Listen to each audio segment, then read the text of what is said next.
Dawn's first slice of orange light cut through the plexiglass windows of the factory, making odd shapes on the smudged concrete. My hands felt raw around the mop handle, the calluses reopening with each movement, damp and sore.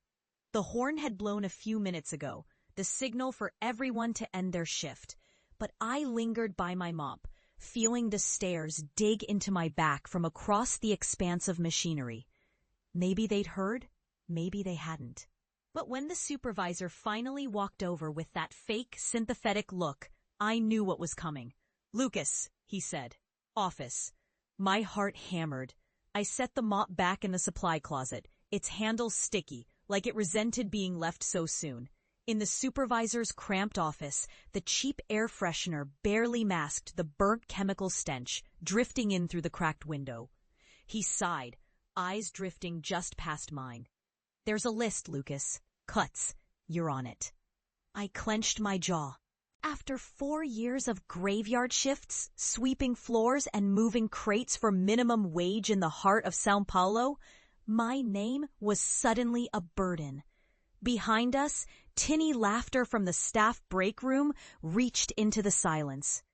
I didn't beg, didn't plead. Rage pulsed through me, but I kept it caged. "Can I finish the week?" I asked. My voice surprised me with how calm it sounded. He shook his head, shrugged. Orders from above. Outside, sunlight broke over the crowd of workers spilling into the street, sweeping me up in their tide. I could almost hear Mai's voice in my head as I walked the long stretch to the bus stop. "You have to be sensible, Lucas. Dreams don't pay the rent." I pictured my brother Hugo, sneering over breakfast. "Maybe you can draw me like one of your French girls, photographer," he'd say, always with that curl in his lip. The older aunts and uncles never said anything to my face, but at family lunches, their glances carried the same heavy silence.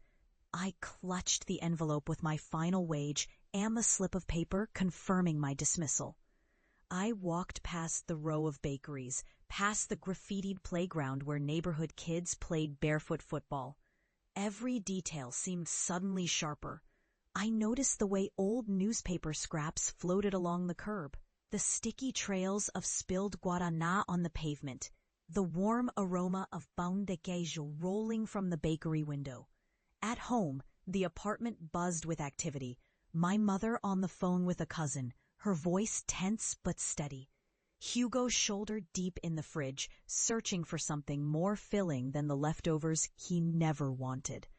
I waited until the call ended. "It was out of my hands." She shook her head, disappointment darkening her expression. "You always blame the world. If you stuck to something real—" A pause hung heavy between us. I tried to voice what burned inside me, the need to create, to capture, to frame fragments of the city that felt real and alive. Instead, I swallowed it, tasted steel and ash. Up in the shared room, Hugo flicked through his phone, barely looking up. "What now?" he asked, monotone. "Maybe I do, my photos." I said the words tentative. He snorted. "You and your camera. Face it, no one's buying those street shots, Lucas. Sao Paulo's crawling with artists who can't eat." "I could try," he muttered, ridiculous. I caught the glimmer of teeth in his crooked grin, felt the familiar tightness in my chest, resentment, humiliation. That night, I climbed out onto the little fire escape, the city stretching beneath me, splattered with lights, red, yellow, and the deep blue haze of pre-dawn. My old camera, a clunky Nikon rescue from a flea market with chipped paint and a sticky shutter, rested heavy in my lap. I pulled my knees up, clicked off the lens cap. I watched as the city began waking, capturing the delivery boys on bikes, the man with the broom, the tired woman in the bus uniform sipping coffee from a thermos. I pressed the button over and over, certain that if I could just catch the truth, I could show them, my family, my neighbors, my friends, that there was more to me than janitor's hands and failed schemes. My days became stitched together by hunger, frustration, and small pockets of joy. The photos I took, the stories I coaxed from every shutter click. The mocking never stopped. Every time my mother caught me hunching over my battered laptop, sifting through images, she'd shake her head. When Hugo's friends dropped by, they snickered until I left the room. And sometimes, when the apartment felt smaller than a closet, I'd imagine packing my bag and vanishing. For money, I delivered food. I balanced grocery bags on my handlebars, crisscrossed the city on a borrowed bike. I hawked prints under the Viaducto de Chat, my photos clipped with plastic pegs to string, flapping like flags above the heads of couples and tourists. Some days I sold nothing. Others, maybe 2 or 3 prints to a foreigner eager for a souvenir. I skipped meals to buy camera batteries, learned the exact hours when the bus fare dropped for night workers. 6 months slid by. São Paulo's winter was mild but biting in the early mornings, and my hands cramped around the camera body, fingers stiff. The city became both canvas and antagonist. Sometimes it looked glorious, skyscrapers blushing gold. Sometimes it pressed in, gritty and unkind, muffling even my own quiet hopes. My luck changed one Saturday. I was shooting in Liberdade, following a parade, red lanterns drifting above Japanese drummers, teenagers with painted faces. A foreign journalist, notebook slung around his neck, watched me work. He asked in halting Portuguese to see my photos. I showed him the screen, my hands trembling, palms slick. He clapped me on the back. "These are good," he said. "You have an eye." He took my number. 2 weeks later, an email arrived. Lucas. There is a magazine, a feature on life in São Paulo. Your photos have soul. Would you contribute? I stared at the screen, doubting, heart pounding, until my hands ached from gripping the mouse. I worked 10 days straight, chasing early light, following the parade of humanity that woke the city every morning. The garbage pickers, street vendors, napping security guards, old men whittling wood on broken chairs. My feet blistered. My mother scolded me for tracking mud across the kitchen. One night, Hugo called me paparazzo, sneer sharp as ever. I ignored him. The magazine paid modestly, but enough. Enough to buy a new lens. Enough to pay my share of rent. The issue hit stands a month later. My photos ran alongside the cover story, my name in print, as though it belonged. For 2 glorious days, I rode the metro with the magazine flipped open on my lap, savoring the chance recognition in commuters' eyes. It wasn't fame, but it was real. But still, when I showed Mai and Hugo, their response wounded more than I wanted to admit. "A real job?" she asked, worried. "Temporary, right?" Hugo merely scanned the page, unimpressed. "Anyone can snap a photo, man. Get over yourself." Months slid into years. Work came in bursts. One exhibition in a co-working gallery with bad wine and walls smelling of fresh paint. A cover for an indie music album. Freelance gigs for travel websites. Money was never enough, but I learned to make it stretch. I bartered prints for meals at hole-in-the-wall restaurants, camped out on buses to save cab fare, and watched YouTube videos hungry for techniques I couldn't afford in a classroom. I kept shooting. The city changed, buildings graffitied and painted anew, street markets sprawling, then disappearing under stricter policing. Sometimes winter meant cold fingers on my lens, or summer meant sweat stinging my eyes. São Paulo's pulse was always there, ready to be captured. Eventually, one photo changed everything. One hot afternoon in March, storms pressed like iron over the city. I found myself sheltering under the awning of a yellow-tiled bakery. Down the street, a boy, a little younger than Hugo had been, balanced a crate of oranges on his head, sprinting through the rain.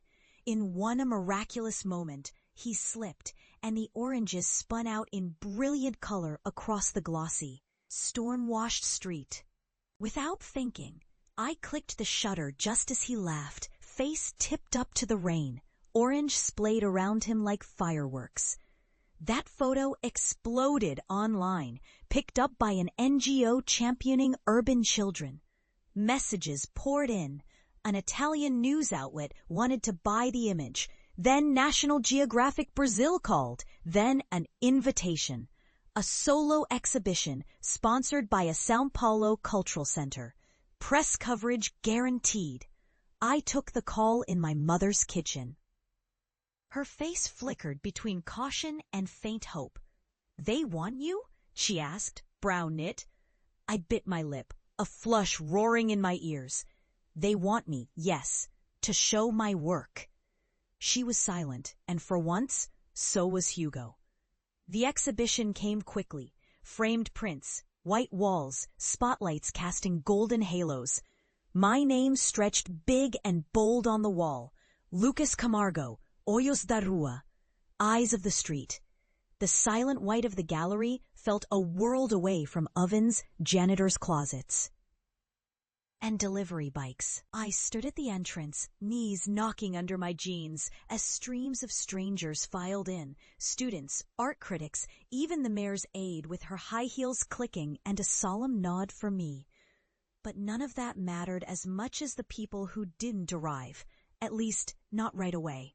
My mother, resplendent in her best blouse, long skirt hiding her weary ankles, stood nervously near the door. Hugo shuffled beside her, hands in his pockets, eyes skeptical. A few aunts came, their voices tepid, their eyes searching for something familiar. As the evening waned, I floated through praise and technical questions, smiled for news cameras, shook hands with people who called me artist with reverence. My head spun, but I kept my feet anchored to the cool tile. And then I saw them, 2 men from the factory, older now, faces creased and eyes tired. They hovered near the door, eyes sliding shyly toward the walls. I approached them not out of spite, but because part of me wanted them to see, to know. "Lucas," one said, voice soft, "heard about this on the radio. Didn't believe it was you." I laughed, nerves fluttering in my chest. "It's me." He squinted. "These are yours?" "All mine," I gestured. "Every photo, every story." Their faces softened, the skepticism falling away. One of them reached out, finger trembling, as he pointed to a photo of a young woman balancing an enormous watermelon on her head, sunlight catching the sweat on her brow. "That's my cousin's daughter," the man said, wonder ringing in his tone. "She's famous now?" "She's seen," I replied. He drew a slow breath, pride blooming in his tired eyes. But the real moment came when my family stood in the center of the gallery, the critics' voices washing over them, the local paper's photographer snapping shots. My mother touched the frame of the Oranges in the Rain photo, her eyes shimmering. "You did this," she whispered, so only I could hear. Hugo, silent, finally faced me. "You proved me wrong, brother. I said you'd never make it, but shit, I was wrong." Something in me unclenched for the first time in years. I looked at the people sweeping through the gallery, curious, praising, grateful for something that I had shaped from hunger and pain and a city's restless noise. I thought about all those years of rage, about muffling my resentment until it simmered just under the surface, alive but under control. I had tasted rejection, let it grind me down, let it fester and sharpen until nothing mattered but proving them